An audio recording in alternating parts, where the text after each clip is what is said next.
Hey, what's up, Cubs fans? Here at Loyal Cubs fans.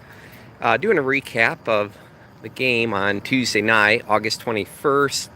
It's a game you would have expected to win in the two-game losing streak. Also get back on track with scoring runs.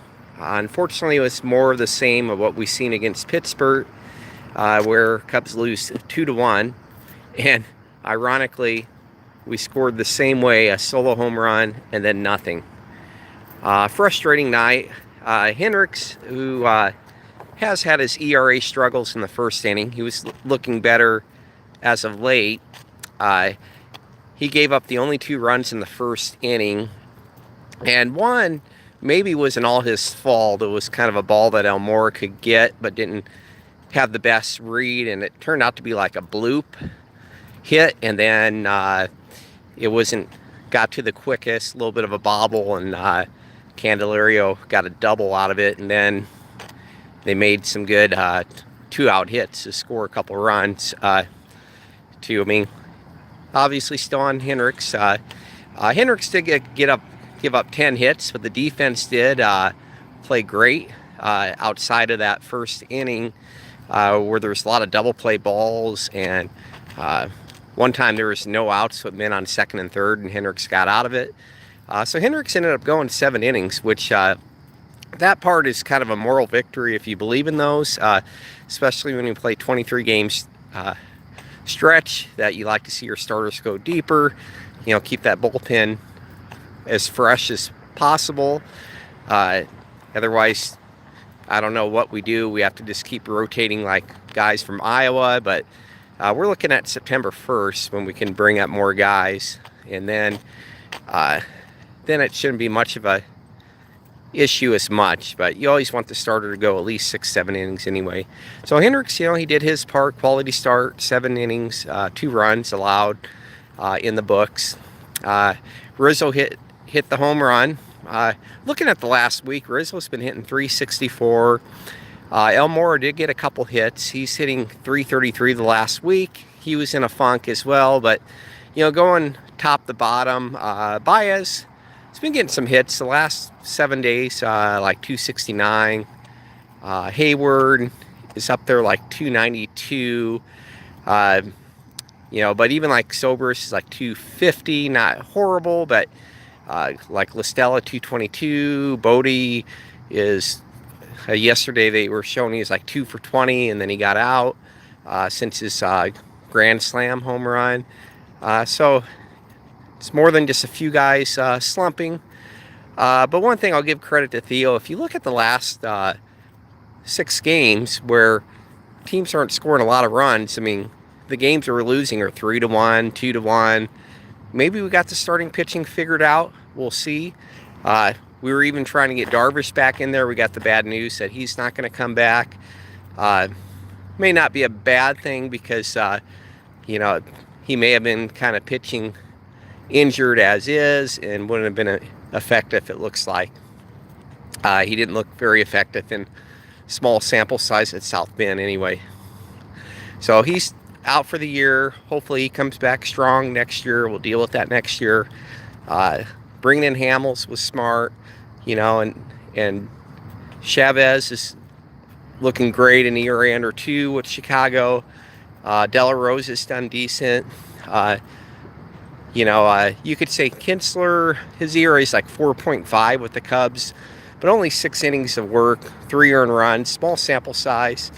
Technically, if he was a starting pitcher, it's considered a quality start if he did that in one game, but hopefully he gets his ERA down. He's considered a ground ball pitcher. I know he blew that extra innings game with a solo home run. Supposed to be a ground ball pitcher, gets in double plays. But we'll see. But even if 3 out of 4 are successful, that's pretty good. You got to at least like the effort of Theo, staying under the salary cap and bringing in some more resources to help the pitching out that needed it. Although the bullpen overall has been one of the best in baseball throughout the year. At times they get exhausted and struggle because of the starting pitching struggling, but feeling a little bit more optimistic. The one problem to solve is with Montgomery's injury. That was a setback. We had Lester and Quintana do better their last go around. Hendricks seems to got it figured out. We know Hamels is a stud. If those guys can stay back on track, it's figuring out that Montgomery, now Chatwood slot. Jesse Rogers, ESPN Chicago mentioned. And last I looked, it was said undecided on the Friday pitching matchup. So I was thinking possibly Chavez, who started before a couple years ago, could move to the starting spot. I don't know if that's going to happen because he pitched an inning today or yesterday on Tuesday. So he'd only have a couple days rest. But granted, he only pitched an inning. So we'll see how that plays out. I don't know if they just consider that a bullpen session. And maybe this plan on him pitching 4 or 5 innings. I don't know. They could also call up someone from Iowa, which unfortunately we don't have the best resources. The best ERA is Clifton, under 4, but he's not on the 40-man roster. You have to make a 40-man roster move. Never know. Things like that do happen. And then Underwood and Mills, their ERAs are over 4. They have got quality starts their last outing. They've been looking better overall the last month or two. So that's a possibility. We've seen both those guys. Underwood, who had a shaky first inning with a lot of pitches. Statistically, it looked decent. They took him out after 4 innings. Only charged at 1 run. So that part looked good, even though it's a shorter outing. In Mills, he only played for Chicago in 2 innings, where he had 2 scoreless innings. Looked pretty good that time. Mills is someone, he in small sample size failed in the major leagues and was a starter, and we got him last year. The plan was to maybe compete to be a backup spot starter. Someone got injured. We had some injuries. We went with Butler. It could have been Mills very easily, but then Mills got hurt. It's my understanding he had an injury similar to what Darvish has been going through, where after a month he didn't play again until towards the end of the year. And by then he was just really kind of rehabbing, making his way back. Sometimes Mills looks like he could belong, other times, so consistency. So we'll have to figure that out, get some news on what we're going to do on Friday. But right now the priority has really been the bats. Been very disappointing, and you can't win just scoring 1 run a game, and that's been the trend last 5 games. There was an article that said this is the 9th time Cubs only scored 1 run or less in 5 straight games, but I don't know if it's ever happened on a winning year like this. But the best teams do struggle scoring. I've seen the Yankees, it took them 11 innings to get a second run against is it Miami? So we see some good teams get beat by bad teams, not the best pitchers. It's kind of concerning when it gets over a larger period of time, like 5 games. What's going on? What are we doing different? This is a team that was averaging 5 runs a game, has the best on-base percentage. We're getting hits. Most of the hits seem to be singles. I think we had 7 singles, a home run. We just don't get any doubles. We don't get any big hits when we have guys on the corners. That's the key. I think we're 0 for 5. We're 0 for 22 the last 5 games. It's all about scoring runs, and we're not getting it done in that department. And I guess we're thankful to win 2 out of the last 5 games, considering we're only getting exactly 1 run a game.